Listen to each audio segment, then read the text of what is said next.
24 மணி நேரமும் உங்க வீட்டில் தொடர்ந்து அழுகையும் துன்பமும் இருந்துக்கிட்டே தான் இருக்குதுங்க. சில உறவுகள் நிரந்தரமாக பிரிந்தாரா இல்லை தற்காலிகமாக பிரிந்தாரான்றத நீங்கள் தெரிஞ்சுக்க வேண்டாமா? அதற்கு தகுந்த மாதிரியான மன வலிமையை, அதற்கு தகுந்த மாதிரியான ஒரு வழியை நீங்கள் ஏற்படுத்தி கொள்ள வேண்டாமா? ஒன்றே ஒன்று சொல்கிறேன், உங்கள் வீட்டுக்கு ஒருத்தர் வராரு ஹெல்ப் பண்ண, ஆனால் நீங்கள் அந்த நேரத்தில் வீட்டில் இல்லை, உங்கள் கதவு நிறைய நேரம் மூடப்பட்டுள்ளது, வந்தவர் திரும்பி போயிட்டார். இப்போ உங்களுக்கு நல்லது நடக்குமா, நல்லது நடக்காதா? அப்போ இப்போ வரைக்கும் உங்களுக்கு நல்லது நடக்கலைன்னா உங்கள் வீட்டோட கதவு பெரிய பிரச்சனையாக இருக்குது. அதை திறந்து வச்சிட்டா அத்தனையும் நல்லதே நடக்கும். இன்னும் ஒரு பெரிய விஷயம், வீட்டுக்குள்ள ஒரு விஷ உயிர் 24 மணி நேரமும் உங்களை மெதுவாக தின்னுக்கிட்டே இருக்குது. 24 மணி நேரமும் விஷ உயிர் உங்கள் வீட்டில் உங்களை மெதுவாக கடிச்சு கடிச்சு தின்னுக்கிட்டே இருக்குது. ஸோ எச்சரிக்கை, எச்சரிக்கை. திரும்பவும் சொல்கிறேன், உங்களை காப்பாற்றுவதற்காக அவர் துடித்து கொண்டே இருக்கிறார். அவரோட துடிப்பை தெரிஞ்சுக்கிட்டாவது இந்த பதிவை முழுவதுமாக கேளுங்கள். ஓம் சாயிரா சாயிரா, ஓம் சாயிரா சாயிரா, ஓம் சாயிரா சாயிரா, அன்பே சாயிரா, பேரன்பே சாயிரா, அகிலம் தளிக்க ஆத்மா விழிக்க அனுதினம் சாயிரா, எங்கள் அன்பே சாயிரா. ஒன்றே இறைவன், ஒன்றே பூமிக்கென்றும் சாயிரா, சரணம் சாயிரா, நன்றே செய்து வாழ்வோம், நாம் ஒன்றே செய்து வாழ்வோம், அன்பே சாயிரா.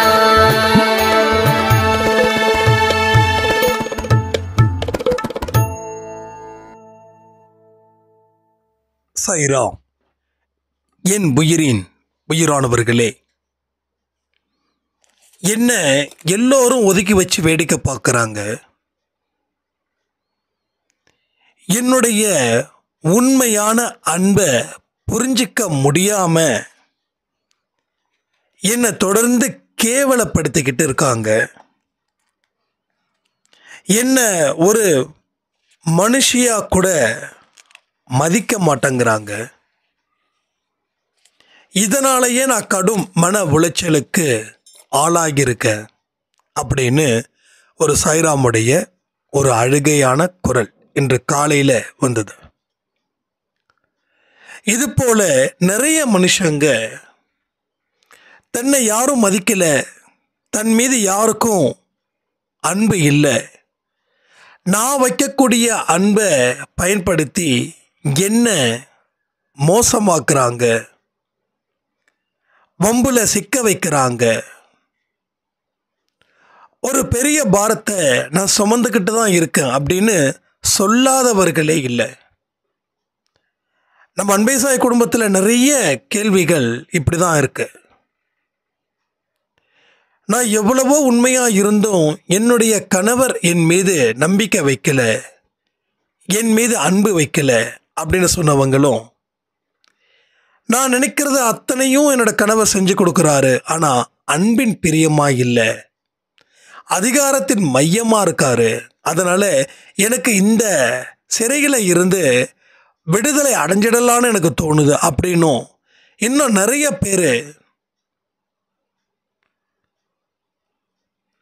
தான் எதிர்பார்த்த ஒரு வாழ்க்கை இப்போ வரைக்கும் கிடைக்கல, சாயப்பா மனசு வச்சா நிச்சயமாக எனக்கு கிடைக்கும், நான் அவர் மனசு வைக்கிறதுக்கு என்னென்ன விஷயத்தை எல்லாம் செய்யணும், அதற்கு உரிய வழிபாட்டு முறை, அதற்கு உண்டான பூஜை முறைகள், அதற்கு உண்டான பரிகாரங்கள் எதுவாக இருந்தாலும் சொல்லுங்கள், நான் செஞ்சிடுறேன். எனக்கு பொறுத்த வரைக்கும் நரகத்தில் இருக்கிற நான் சொர்க்கத்துக்கு போகணும், வாழும்போதே நரகத்தில் வாழ்ந்துக்கிட்டு இருக்கேன், என்னால் என்ன பண்ணுறதுன்னு தெரியல அப்படின்னு இன்னும் சில பேரும் சொன்ன ஒட்டுமொத்த குரலுக்கு உண்டான பதில்கள் தான் இந்த பதில். இந்த பதிவு என்ன செய்யும் உங்கள் வாழ்க்கையிலன்னா, இனி எந்த ஒரு துரோகத்தையும் நீங்கள் நிச்சயமாக பார்க்க மாட்டீங்க, கேட்க மாட்டீங்க. ரெண்டாவது, உங்கள் அன்பு இனி முதலீடாகப்படும். முதலீடுனா இன்வெஸ்ட்மெண்ட். ஒரு தொழிலுக்கு எப்படி ஒரு மூலதனம் முக்கியமோ அதே போல இந்த அன்பு உங்கள் வாழ்க்கையில் வளர்வதற்கும் உங்கள் வாழ்க்கை மலர்ச்சி அடைவதற்கும் உங்களுடைய தனித்திறமையை உயர்த்துவதற்கும் தனிப்பட்ட அன்பை வளர்ப்பதற்கும் இந்த பதிவு 100க்கு 100 உங்கள் வாழ்க்கையில் மாற்றப்போகுது. யார் எல்லாம் அதிகாரத்தோடு இருந்தாங்களோ அவங்க உங்களை விட்டு விலகுவாங்க, இல்லை உங்கள் அன்புக்கு கட்டுப்பட்டு அந்த அன்பினால் உங்கள் கூட தொடர்ந்து வாழ்வார்கள். நரகத்தில் இருக்கிற உங்களுக்கு சொர்க்கம் கண்டிப்பாக இந்த பதிவில் சொல்லக்கூடிய விஷயத்தை நீங்கள் செய்ய ஆரம்பிச்சிட்டிங்கன்னா 100க்கு 100 நடக்கும். கடவுள் சொன்ன வார்த்தையோட இந்த பதிவை நான் ஆரம்பிக்கிறேன். நம்பிக்கையும் பொறுமையும் இருந்தால் இந்த உலகத்தை நீ வெல்லலாம். அளவு கடந்த அன்பை எதிர்பாராமல் நீ மற்றவங்களுக்கு கொடுக்கும்போது அன்பினால் நீ வளர்க்கப்படுவாய், அன்பினால் நீ இனி வாழ்வாய். அப்போ இதுக்கு முன்னாடி வச்சிருக்கக்கூடிய அன்பு வீழ்த்தப்பட்டது. ஆனால் இந்த பதிவை கேட்டதுக்கு அப்புறம் உங்கள் வாழ்க்கையில் ஏற்படக்கூடிய மாற்றம், அதன் மூலமாக கிடைக்கக்கூடிய அன்பு உன்னால் வளர்க்கப்படும், உன்னால் வாழ்த்தப்படும். உங்களுக்கு மட்டும் இல்லை, உங்கள் குடும்பத்துக்கே ஒரு மிகப்பெரிய சந்தோஷத்தையும் மிகப்பெரிய ஒரு வழிகாட்டுதலையும் இந்த பதிவு நிச்சயமாக வழங்கும். நிறைய விஷயத்தை நம்ம பார்த்துருக்கோம். நாம் யாரால பாதிக்கப்படுறோம்? யாரால? நீங்கள் கமெண்ட் பண்ணுறதுக்கு விருப்பம் இருந்தால் கமெண்ட் பண்ணுங்கள். நீங்கள் ஒருத்தவங்களால் பாதிக்கப்பட்டு இருக்கீங்க, அது யாரால? தொடர் ஒரு 3 பேர் சொல்லுங்கள். 3 பேர். பெயர்னா உறவை சொல்கிறேன். கணவனாலையா, மனைவியாலையா, குழந்தையாலையா, இல்லை உறவாலையா, இல்லை நண்பராலையா, இல்லை இந்த கடனால், இந்த மாதிரியான சில விஷயத்தாலையா? அப்போது பிறராலன்னு சொல்லிடுங்க அந்த ஒரு விஷயத்தை. ஏன்னா இந்த 3 விஷயத்தில் பாதிக்கப்பட்டவங்க ஜாஸ்தி. உறவுகளால் பாதிக்கப்பட்டவர்கள் தான் அதிகம். கடனால் பாதிக்கப்பட்டவர்களுக்கு பிரச்சனை இல்லை. உறவுகளால் பாதிக்கப்பட்டு அதன் மூலமாக வாழ்க்கையோட அழுத்தத்தின் காரணமாக எடுக்க வேண்டிய அத்தனை முடிவுகளும் தவறாக இந்த நொடி வரைக்கும் உங்களுக்கு இருக்குது. யாரை வேணும்னு நினச்சிங்களோ இப்போ இவங்க வேண்டான்னு முடிவு பண்ணுற அளவில் ஒரு மிகப்பெரிய துக்கமோ துன்பமோ உங்ககிட்ட இருக்குது. இருக்குதா இல்லையா? ஆமானா இல்லையா? அப்போ இந்த உறவை மெல்லவும் முடியல, துப்பவும் முடியல, விழுங்கவும் முடியல. மெல்ல முடியல, துப்ப முடியல, விழுங்க முடியல. அதாவது விழுங்கிட்டா ஏற்றுக்கவும் முடியல, வேண்டான்னு சொல்லி ஒதுக்கவும் முடியல. அதுக்காக இந்த லைஃப்பை இந்த நிமிஷம் வரைக்கும் ரன் பண்ணவும் முடியல. எத்தனையோ பேருக்கு வீடு இன்னைக்கு நரகமாக போயிடுச்சு. அன்பினால அந்த வீட்டில் இருக்கக்கூடிய செங்கலுக்கு கூட நிம்மதியாக இல்லை. 24 மணி நேரமும் அந்த வீட்டுக்குள்ள மிகப்பெரிய சோகமும் மிகப்பெரிய அழுகையும் தொடர்ந்து இருந்துக்கிட்டே இருக்குது. இப்படி இருக்கக்கூடிய ஒரு வீடு எப்படி சொர்க்கமாக மாறும்? இதை மாற்ற முடியுமா? எஸ், இந்த பதிவு கண்டிப்பாக மாற்ற முடியும் அப்படின்றத தீர்மானிக்கப்படுகிறது கடவுளால். எந்த ஒரு விஷயத்தை உருவாக்குறோமோ அதுதான் நம்ம வாழ்க்கையை மாற்றி அமைக்குது. அப்போ இந்த நரகத்தை நம்ம உருவாக்கல, ஆனா சொர்க்கத்தை உருவாக்க தவறிட்டோம். நரகத்தை நாம உருவாக்கல, அட் சேம் டைம் சொர்க்கத்தை உருவாக்க தவறிட்டோம். சொர்க்கத்தை உருவாக்க தவறினதால நரக வாழ்க்கை வாழ்ந்துக்கிட்டு இருக்கோம். நீங்க நரகத்தை உருவாக்கல, எந்த மனுஷனும் துன்பத்தை உருவாக்கல. ஆனா அவன் நம்பிக்கையை உருவாக்காம விட்டுட்டான், சந்தோஷத்தை உருவாக்காம விட்டுட்டான். மகிழ்ச்சி அப்படின்னு என்னன்னு தெரியாம ஒரு மிருகங்கள் போல நாம இன்னைக்கு வாழ்ந்துக்கிட்டு இருக்கோம். எல்லோருடைய முகத்திலையும் சந்தோஷம் இல்லை, எல்லோருடைய முகத்திலையும். ஏன் இல்லை? எதுக்கு இல்லை? அப்ப வெளியில சிரிக்கக்கூடிய சிரிப்புகள் உள்ளே இருந்து வரல. ஒரு கட்டாயத்தின் பேரில் அந்த சிரிப்பு வந்திருக்கு. இப்போ ஒரு மனுஷன் பயங்கரமா சிரிக்கிறாருன்னா அந்த மனுஷனை தனியா கூட்டு வந்து உங்க வாழ்க்கையில பிரச்சனைகள் இருக்குதா அப்படின்னு கேட்டீங்கன்னா அவர் இல்லைன்னு தான் சொல்லுவார். இல்லை, நீங்க சந்தோஷமான மனுஷன், உலகத்திலே மிக சிறந்த மனுஷனா நீங்க இருக்கீங்க, நான் உங்களை ஃபாலோ பண்ணணும்னு நினைக்கிறேன், அதனால உங்க சந்தோஷத்துக்கு உண்டான மருந்து என்ன, மாத்திரை என்ன அப்படின்னு கேட்டு பாருங்க. அப்போ உடனே சொல்லுவார், என் வாழ்க்கையில் என்னென்ன இருக்குதுன்றதை தெரிஞ்சுக்கிட்டா நீங்க இந்த விஷயத்தை கேட்க மாட்டீங்க அப்படின்னு. அப்போ நமக்கு ஒரு 10 துன்பம் இருக்குதுன்னா அவருக்கு 50 துன்பம் இருக்கும். உங்களுக்கு 10ன்னா அவருக்கு 50 துன்பம் இருக்கும்.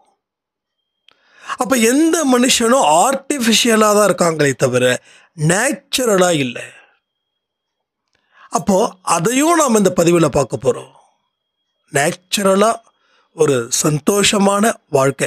நீங்க என்ன கேட்குறீங்க?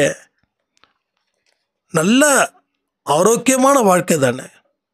யாராவது இங்கே இல்லை இல்லை எனக்கு பெரிய ஒரு பங்களா வேணும், ஒரு இம்போர்ட்டட் கார் வேணும், அப்படி யாரும் எனக்கு தெரிஞ்ச வரைக்கும் நம்ம அன்பே சாய் குடும்பத்தில் அப்படி யாருமே கேட்கல இது வரைக்கும். தொடர்ந்து அன்பே சாய் 2019 இருந்து 2025 சக்க போடுதுன்னா இது வரைக்கும் வீடு கட்டணுங்க அவ்வளோதான் ஆசை இருக்க தவிர மாளிகை வாங்கணும்னு யாரும் கேட்கல. ஏன் கார் வாங்கணும் அப்படின்னு கூட யாரும் இது வரைக்கும் தனிப்பட்ட முறையில் என்கிட்ட கேட்கல. அப்போ என்ன அப்படின்னா மிகப்பெரிய அளவில் பாதிக்கப்பட்டு இருக்கிறோம். ஒரு நல்ல வாழ்க்கை எப்போ சிரித்து சந்தோஷமாக குடும்பத்தோட நிம்மதியாக சாப்பிடணும், தூங்கணும், குடும்பத்தோட ஒத்துமையாக இருக்கணும், இதுதான் இங்கே எல்லாரும் கேட்குறோம். எல்லாரும் அதான் கேட்குறோம். பட் அந்த வாழ்க்கையை வாழ முடியாத அளவுக்கு நாம் இங்கே தடுமாறிக்கிட்டு இருக்கோம். இப்போ அந்த தடுமாற்றத்தை நிச்சயமாக மாற்ற முடியும்.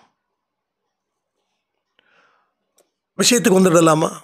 ஏன்னா ஏன் இதை இவ்வளோ தூரம் பேசுகிறேன்னா, முதல்ல உங்கள் கரண்ட் பொசிஷனை நான் சொன்னாதான் உங்களுக்கு இப்போ இந்த நிமிஷம் எந்த இடத்துல நீங்கள் ட்ராவல் பண்ணணும் அப்படின்றத உங்களால் ஈஸியாக புரிஞ்சிக்க முடியுன்றதுக்காக தான் இவ்வளவு தூரம் நான் பொறுமையாக சொல்கிறேன். 10 நிமிஷத்தில் ஒரு பதிவை கொடுத்துட்டு போகிறது எனக்கு ரொம்ப ஈஸி.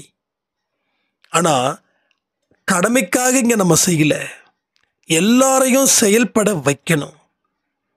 6 60 தாண்டின அன்பே சாய் குடும்பத்தில் இருக்கிறாங்க. அப்போ அத்தனை பேருக்கும் இது போய் சேரணும். அதே போல் என்னுடைய பர்த்டே விஷஸ் பண்ண அத்தனை சாயப்பாவுடைய செல்ல குழந்தைங்களுக்கு, புனித ஆத்மாக்களுக்கு ரொம்ப ரொம்ப ரொம்ப நன்றிகளை சொல்ல கடமைப்பட்டிருக்கேன். நீங்கள் என்னைக்கும் எப்பையும் சிறப்பாக வாழணும், நல்ல மனிதர்களாக பெயர் எடுக்கணும். நம்ம அன்பே சாய் குடும்பத்துடைய பெயரை நீங்கள் அத்தனை பேரும் காப்பாற்றி கடவுளுக்கு நல்ல ஒரு மகிழ்ச்சியையும் சந்தோஷத்தையும் நீங்கள் கொடுக்கணும்னு நான் உங்ககிட்ட வேண்டிக்கிறேன். ஸோ ஃபஸ்ட் திங் உங்களை ஒருத்தவங்க வெறுக்கிறாங்க அப்படின்னா நீங்கள் முதல்ல அழுவுறதை நிறுத்தணும். ரெண்டாவது, உங்களை ஒருத்தவங்க வெறுக்கிறாங்கன்னா திருப்பி அவங்கள வெறுக்கிறதையும் நிறுத்தணும். மூணாவது, உங்களை ஒருத்தவங்க வெறுக்கிறாங்க அப்படின்னா நம்மளுடைய தனித்துவத்தை தன்மானத்தை அடகு வச்சுக்கிட்டு அவங்க காலடியில் விழக்கூடாது. என் மேலே அன்பு வையே, நீ இல்லைன்னா நான் எப்படி? இந்த 3 விஷயத்தையும் நீங்கள் தொடர்ந்து செஞ்சுக்கிட்டே இருந்தீங்க அப்படின்னா இப்போ இவர் மட்டும் வெறுக்க மாட்டார், இனி வரக்கூடியவர்களும் வெறுப்பார்கள். உங்கள் மேலே 1-2 அன்பு வச்சுருக்காங்கல்ல, அவங்களும் உங்களை வெறுப்பாங்க. இப்போ இந்த 3 விஷயத்தை நீங்கள் தொடர்ந்து செய்யணும். மறுபடியும் சொல்கிறேன், யாரையும் இந்த பாயிண்ட் நல்லா நோட் பண்ணிக்கோங்க. எல்லோருமே கமெண்ட்டில் எழுதுங்க. யாரெல்லாம் கமெண்ட் என்னால் ஈஸியாக எழுத முடியும் அப்படின்னு சொல்கிறீங்களோ அத்தனை பேர் எழுதுங்க. ஒருத்தவங்க உங்களை வெறுக்கிறாங்கன்னா நீங்கள் அவங்கள பதிலுக்கு வெறுக்கக்கூடாது. ரெண்டாவது, பதிலுக்கு அவங்கக்கிட்ட கெஞ்சக்கூடாது. மூணாவது, அவங்க இல்லையேன்னு நினச்சி ஃபீல் பண்ணி உங்கள் வாழ்க்கையை துளைக்கவே கூடாது. இந்த 3 பாயிண்ட்டையும் இன்று முதல் கடைப்பிடிக்கக்கூடிய சாயப்பாவுடைய அன்பு குழந்தைங்களுக்கு, செல்ல குழந்தைங்களுக்கு வாழ்க்கை நரகத்தில் இருந்து ஒரு ஸ்டெப்பு சொர்க்கத்துக்கு உண்டான படிக்கட்டை நோக்கி செல்லும். ரெண்டாவது, எதிர்பார்ப்பு கூடாது. இது வரைக்கும் வெறுத்துட்டாங்க, நான் இனிமேல் நல்லா இருந்தால் அவங்க என்னை தேடி வருவாங்க, நான் அவங்க முன்னாடி இப்படி வாழணும் அப்படி வாழணும், அப்போ நிச்சயமாக அவர் வருவார். இல்லை, நான் நல்லா வாழ்ந்து அவங்கள வெறுப்பேற்றணும். இந்த மாதிரியான சின்ன குழந்தைங்க மாதிரி நம்ம என்றைக்குமே நம்ம மனநிலையை அந்த இடத்துக்கு கொண்டு போகக்கூடாது. சில இடத்துல கதவு நிரந்தரமாக மூடியாச்சு. அது நிரந்தரமாக மூடிச்சா இல்லை மறுபடியும் கடவுள் திறப்பாரான்னு தெரியாது. அதாவது நிரந்தரமாக பிரிஞ்சாங்களா இல்லை தற்காலிகமாக பிரிஞ்சாங்களான்றது கடவுளுக்கு மட்டும்தான் தெரியும்.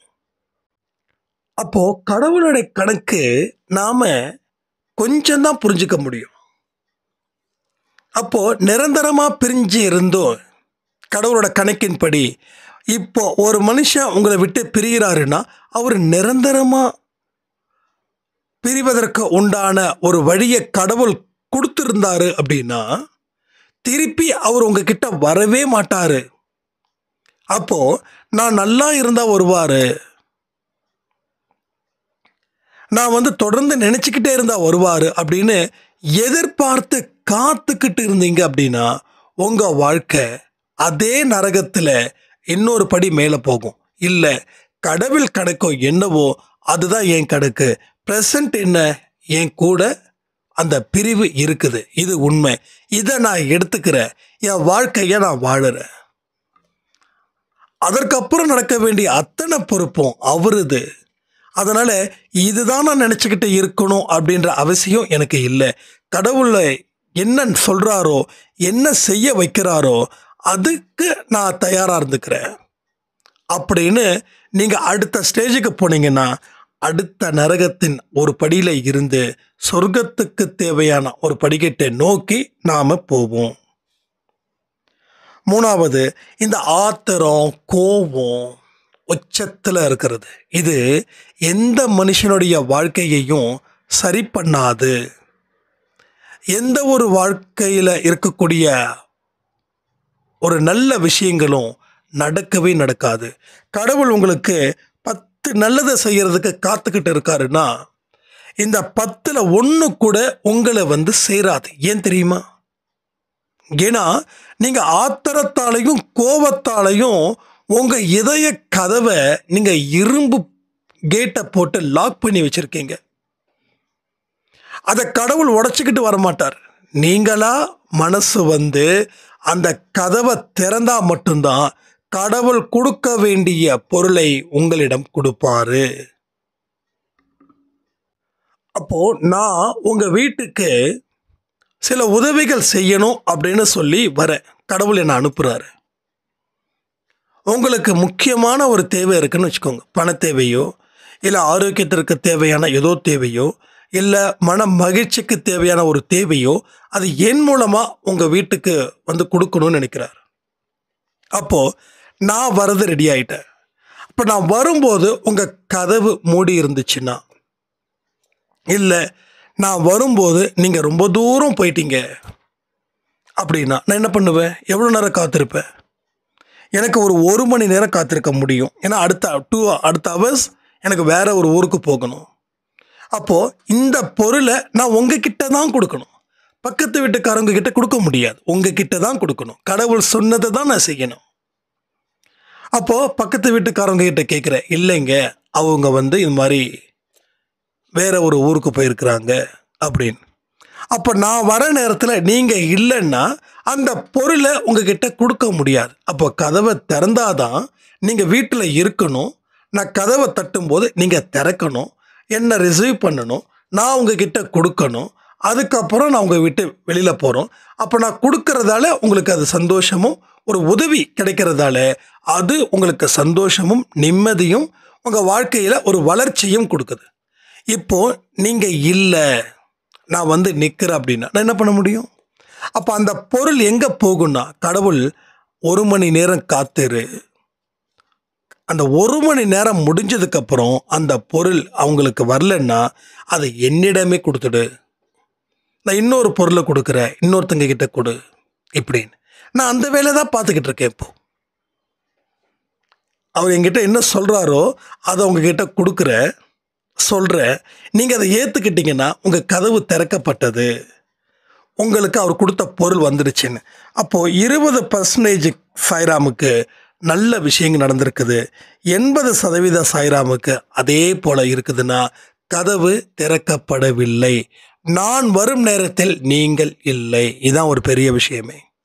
ஒரு சின்ன சின்ன மாற்றங்கள் கூட வாழ்க்கையில் ஒரு வளர்ச்சியை கொடுக்குது. ஓப்பனாக சொல்லட்டுமா, இந்த பர்த்டே அன்னைக்கு நான் எதிர்பார்க்காத விஷயங்கள் நடந்தது. அது ஒரு நாளைக்கு முன்னாடியே ப்ரோக்ராம் பண்ணது. பட் அது அந்த விஷயங்கள் நான் பின்னாடி சொல்கிறது என்ன அப்படின்னு, ஏன்னா அது உங்களுக்கு சொல்லி புரிய வைக்கிறது எனக்கு ரொம்ப கஷ்டம். சில விஷயங்கள் நடக்கும்போது அது உங்களுக்கு நான் இன்ஃபார்ம் பண்ணுறேன். கண்டிப்பாக அன்பே சாய் குடும்பத்தில் எந்த ஒளிவு மறைவும் இல்லாத ஒரு வாழ்க்கை தான் நான் வாழ்ந்துட்டுருக்கேன். அப்போ வந்து அந்த பர்த்டே அன்றைக்கி அந்த ப்ரோக்ராம் வந்து பண்ணலாமா வேண்டாமா, ஸ்கிப் பண்ணலாமா அப்படி இப்படின்னு இருக்கும்போது, அப்போது கிட்டத்தட்ட 90% ஸ்கிப் பண்ணுற மாதிரி ஐடியா இருந்தது. 99% கூட சொல்லலாம். ஆனால் அந்த 1% வந்து கடவுள் ஸ்கிப் பண்ணாத, ஸ்கிப் பண்ணக்கூடாதுன்னு, சரி ஸ்கிப் பண்ண வேண்டாம். அந்த ஒரு விஷயம் நடந்தது. என்னோடய வாழ்க்கையை கண்டிப்பாக ஒரு மாற்றத்திற்கு உண்டான ஒரு வழி அப்படின்னு. அப்போ இந்த 2025 2035, ஏன்னா 2015 இருந்து 2025 என் வாழ்க்கையுடைய அந்த முன்னேற்றம், என்னை செதுக்கின விதம், அடுத்தது 2025 இருந்து 2035 என் வாழ்க்கையை போகிற பாதை, என்னை செதுக்கிற பாதை, இது எல்லாமே என்னோட பர்த்டேக்கு ஒரு அடித்தளம் அமைத்து கொடுத்தது. அன்னைக்கு என் பர்த்டேக்கு முன்னாடி அந்த செப்டம்பர் 12 அன்னைக்கு விஷ்ணு சாய்ராமுடைய கனவுல ஒரு பாம்பு, அந்த பாம்பு படம் எடுத்த மாதிரி நிற்குது. அப்போது அந்த பாம்பு விழுந்தா பலன், நம்ம இதெல்லாம் நம்புறது கிடையாதுங்க. பட் இவர் என்ன பண்ணியிருக்காரு, யூடியூப்பில் போய் பார்த்துருக்காரு. அதில் வந்து பாம்பு கத்துனா கடிச்சா, பாம்பு துரத்துனா உனக்கு சனியாக இருக்குதுன்னு அர்த்தம், பாம்பு கடிச்சிட்டா உன்னோட சனியாக உன்னோட பிரச்சனைகள் தீருதுன்னு அர்த்தம், அப்படி இப்படின்னு சொல்லி ஏதோ பலன்கள். அப்போ இந்த நல்ல பாம்பு என்னது படம் எடுத்த மாதிரி நிற்குதுன்னா உன்னுடைய வாழ்க்கை மாறப்போகுதுன்னு அர்த்தமாகுது. அது சொல்லும்போது அவருக்கு உடம்பு புல்லரிச்சிடுச்சு. நம்ம இதை பார்க்குறது இல்லை, நான் ஏன் பார்த்தேன்னு சொல்லி தான் நான் திட்டினேன். நம்ம தான் இதெல்லாம் பார்க்கக்கூடாதுல்ல அப்படின்னு. ஆனால் அதையும் தாண்டி சொல்லும்போது அந்த இடத்துல ஒரு நல்ல செய்தி என்னென்னா உன் வாழ்க்கை மாறப்போகுது. அப்போ நான் அந்த பர்த்டேயில் இருந்து நான் சொல்லிட்டு இருக்கேன், அடுத்த 2035 நம்ம அன்பே சாய் குடும்பம் மாறப்போகுது. நம்ம என்னென்னலாம் செய்யணும்னு நினச்சோமோ அத்தனையும் செய்ய போகிறோம். இன்னும் நம்ம குடும்பம் மிகப்பெரிய அளவில் சந்தோஷத்தையும் வளர்ச்சியையும் அது அடைய போகுது. அப்போது ஒரு சின்ன விஷயங்கள் கூட உங்கள் வாழ்க்கையை மாறுது. அப்போது நான் வரும்போது நீங்கள் வீட்டில் இருந்தீங்கன்னா உங்களுக்கு நல்லது நடந்திருக்கும். நான் வரும்போது நீங்கள் வீட்டில் இல்லை. நான் உதாரணத்துக்கு சொல்கிறேன், அதுக்காக நான் யார் வீட்டுக்கு போகிறது இல்லை, அது உங்களுக்கு தெரியும் சொல்கிறேன். அப்போது சின்ன மாற்றம் வாழ்க்கையே மாற்றுது. ஒரு சின்ன நிகழ்வு உங்கள் வாழ்க்கைக்கு மிகப்பெரிய ஒரு அச்சாரமாக நிற்குது. அப்போ இதெல்லாம் என்னப்பா அதனால் என்ன பர்த்டேக்கு ஸ்கிப் பண்ணுறோம் அப்படி இல்லை. ஒரு விஷயமும் கடவுளுடைய ஆணையின்படியே இங்கே நடக்குது. கடவுள் தான் ஆர்டர் பண்ணுறாரு. ஒரு இந்த பிரபஞ்சத்தையும் கடவுள் தான் ஆர்டர் பண்ணுறாரு. இங்கே இருக்கக்கூடிய மனிதர்களை இவரை நிற்பார், இவருக்கு இதை கொடு, அவருக்கு அதை கொடு அப்படின்னு ஏதோ ஒரு மனிதர்கள் மூலமாக தான் நம்ம வாழ்க்கையையும் கடவுள் மாற்றுறாரு. அதான் பகவத்கீதையில் சொன்ன மாதிரி எல்லாம் நன்மைக்கே, எல்லா விஷயத்தையும் நீ நன்மைக்குன்னு நினச்சிப்பாரு. உன் வாழ்க்கையில் சின்ன விஷயம் கூட பெரிய அளவில் ஒரு மாற்றத்தை ஏற்படுத்தும். அடுத்தது இந்த மொத்தம் 3 பாயிண்ட்டுக்கு சப் பாயிண்ட்டே சொல்லிட்டேன். நான் எவ்வளோ பேசுகிறேன்னு எனக்கு நிஜமாக தெரியல. பட் உங்களுக்கு அந்த கமெண்ட் செக்ஷனில் கமெண்ட் பண்ணிவிடுங்க. அடுத்தது இந்த காலத்தை வீணாக்கிறது, இதெல்லாம் பெரிய தலைவலிங்க. ஒருத்தவங்க வெறுத்துட்டாங்க அப்படின்னா அவங்கள நினச்சிக்கிட்டு ஏங்கிட்டு இருந்தா உங்கள் காலம் வீணாகுது. நேரம் ஒரு நொடி. இப்போ நான் இந்த நொடி 9:10க்கு நான் ரெக்கார்ட் பண்ணுறேன். இப்போ மணி 9:11, இப்போ 9:12. இப்போ நான் மறுபடியும் 9:10க்கு போகவே முடியாது. ஆனால் நான் 9:13க்கு போகலாம். இந்த 9:10க்கு நான் போக முடியாது. இப்போது 9:12க்கு போக முடியாது. முடிஞ்சிடுச்சு டைமிங். ஒரு செகண்டில் மனுஷனுடைய வாழ்க்கையே முடியுது. வண்டி வேகமாக ஓட்டி ஒரு செகண்டு கண்ணை மூடுனா வாழ்க்கை முடிஞ்சிருச்சு. இப்போ தெரியுதா உங்களுக்கு காலத்தோட அருமை என்னென்னு? ஒரே செகண்ட் ஒரு ஆக்சிடெண்ட், குடும்பமே சின்னாபின்னமாக போகுது. எத்தனையோ குடும்பத்தை அந்த அனுபவத்தை நான் கேட்டு நான் மனதார அழுதுருக்கேன். ஒரு செகண்ட், அந்த ஒரு செகண்ட் கண்ணை மூடாமல் இருந்திருந்தா பிரச்சனை இல்லை. ஒரு செகண்ட், ஜஸ்ட் ஒன்லி 1 செகண்ட் முடிஞ்சிருச்சு. ஒரு ஆக்சிடென்ட் ஆச்சுன்னா அந்த பேஷண்ட்டு டாக்டர்ஸ் சீக்கிரம் கூட்டு வந்தால் காப்பாற்றிடணும். ஒரு கோல்டன் டைம்னு ஒன்று இருக்குது. அந்த டைம்குள்ளே வரணும். சட்டு வந்து காப்பாற்றிடலாம். லேட் ஆகிடுச்சு, காப்பாற்ற முடியாது. அப்போ காலத்துடைய அருமையை நீங்கள் எப்போ தெரிஞ்சுக்க போகிறீங்கன்னு தெரியல. காலத்தோட அருமையை நம்ம என்னென்னலாம் செலவு பண்ணுறோம் தெரியுமா? நம்ம என்டர்டெயின்மெண்ட்டில் போட்டு ஒன்று சொல்கிறேன். முதலையோட வாயில் ஒரு பசியோட ஒரு முதலை இருக்குதுன்னா அந்த முதலையோட வாய்க்குள்ள நம்ம தலையை விட்டா அந்த முதலை என்ன பண்ணும்? இப்போ இந்த என்டர்டெயின்மெண்ட் அப்படின்ற ஒரு விஷயம் ஒரு முதலை மாதிரி. அந்த முதலை எப்பயுமே பசியாக இருக்கும். நீங்கள் எவ்வளவுக்கு எவ்வளோ நேரத்தை அந்த என்டர்டெயின்மெண்ட்டை செலவு பண்ணுறீங்களோ உங்களுக்கு பத்தவே பத்தாது. இன்னும் 1 மணி நேரம், இன்னும் 2 மணி நேரம், இன்னும் 3 மணி நேரம். ஆனால் ஒரு பிரயோஜனமான ஒரு காரியத்துக்கு செலவு பண்ணணும்னு நினச்சா நமக்கு செலவு பண்ணவே பிடிக்காது அந்த நேரத்தை. ஆனால் வீணான ஒரு நேரத்துக்கு செலவு பண்ணணும்னா செலவு பண்ண பிடிக்கும். ஒரு 5 நிமிஷம் தியானம் பண்ண சொன்னால் பிடிக்காது. ஆனால் ஒரு அரை மணி நேரம் ஒரு மூவியோ ஒரு சீரியலை பார்க்க சொன்னால் பிடிக்கும். நல்லா யோசிச்சு பார்த்துக்கோங்க. அப்போ உங்கள் சீரியலோ உங்கள் என்டர்டெயின்மெண்ட்டோ உங்கள் வாழ்க்கையை உயர்த்துதா, இல்லை 5 நிமிஷம் செய்யக்கூடிய தியானம் உங்கள் வாழ்க்கையை உயர்த்துதா? அப்போது அந்த முதல்ல எங்கேருந்து ஆரம்பிக்குதுன்னா காலில் இருக்கக்கூடிய சுண்டு விரல்ல இருந்து ஆரம்பிக்குது. சாப்பிட்றதுக்கு மெதுவாக கொஞ்சம் கொஞ்சமாக மேலே வந்து உங்கள் உயிர் போயிடுது.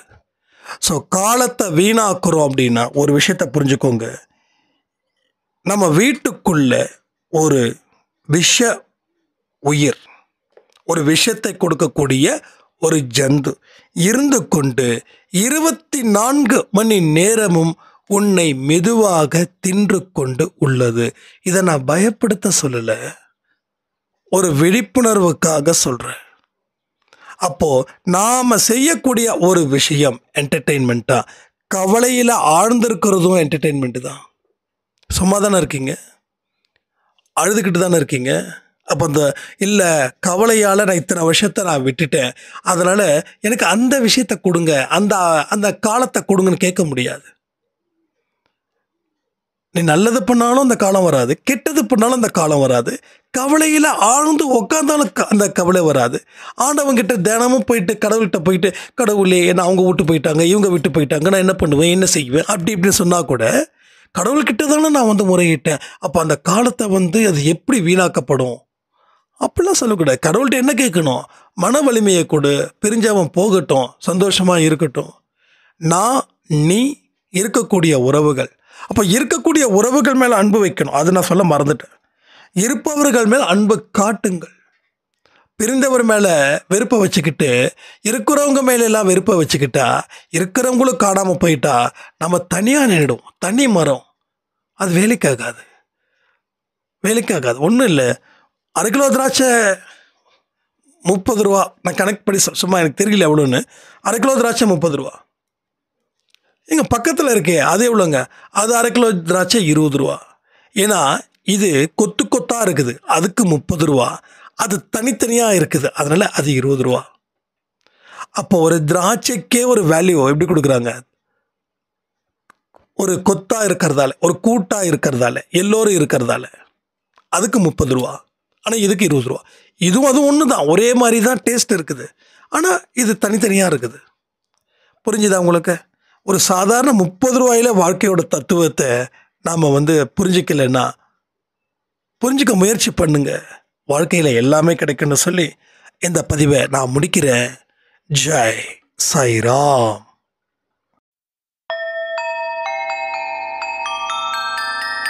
ஓம் சாயிரா சாயிரா ஓம் சாயிரா சாயிரா